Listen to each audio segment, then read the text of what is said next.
আজ দুপুরে রান্না করব এই নদীর মাছ দিয়ে বেগুন আলু দিয়ে একটা করবো তরকারি। এদিকে কড়াই বসিয়ে দিয়েছি গরম করতে, সামান্য পরিমাণে হলুদ আর খুব সামান্য পরিমাণে লবণ। কড়াই গরম হয়ে গেছে, এদিকে তেল দিয়ে দিচ্ছি পরিমাণ মতন। তেল গরম হয়ে গেছে,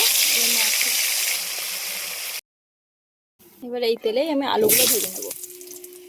আলু ভাজার মধ্যে দিয়ে দিচ্ছি অল্প পরিমাণে লবণ আর দিয়ে দিচ্ছি সামান্য পরিমাণে হলুদ গুঁড়ো। আলুগুলো ভাজা হয়ে গেছে, এবার আলুগুলো তুলে নেব। ভেজে তুলে নিয়েছি, দিয়ে দিচ্ছি পাঁচফোড়ন, পেঁয়াজ, কাঁচা লঙ্কা। পেঁয়াজ ভাজা হয়ে গেছে, দিয়ে দিচ্ছি রসুন বাটা। রসুনটাকে ভালো করে ভেজে নিয়েছি, এবার দিয়ে দিচ্ছি বেগুন। বেগুনটাকে দিয়ে বেগুনটাকেও একটু লাল লাল করে ভেজে নেব পেঁয়াজ আর রসুনের সাথে। দিয়ে দিচ্ছি জিরে বাটা, দিয়ে দিচ্ছি আদা বাটা।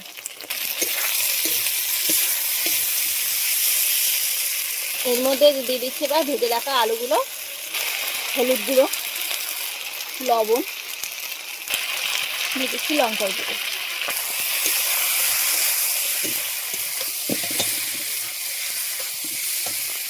আর দিয়ে দিচ্ছি খুবই সামান্য পরিমাণে চিনি।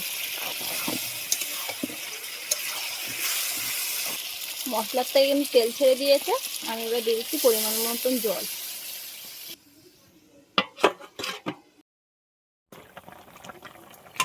এবার দিয়ে দেবো মাছগুলো।